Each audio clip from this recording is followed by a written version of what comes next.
May watermelon. Unti-unti na namang nagbubunga yung watermelon. Wow. Ang ganda naman. Ito nga pala yung watermelon. Ayun. Hanggang doon yung watermelon. Natanim pa rin ng aking brother-in-law at father-in-law. Titingnan natin. Ang daming bunga pero maliliit pa siya. Ayan. Akala ko nga kalabasa. Watermelon pala ito. Ayan o. Marami na siyang bunga. Mga pips. Ayan. Wow. Ngayon na ako nakakita ng ganito. Marami oh. 3, 4.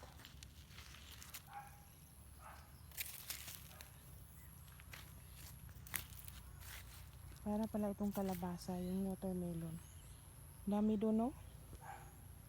Dami, oh. Ang galing naman. Usi kaayo ta. Nao, tulo ka buok.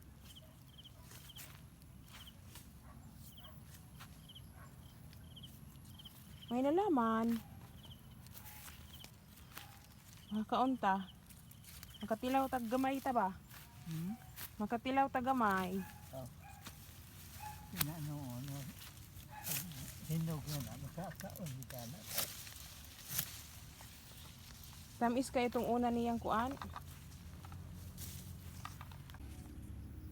Nagtatago yung watermelon, oh.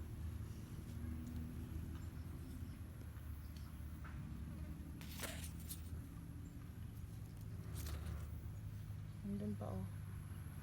Nagtatago.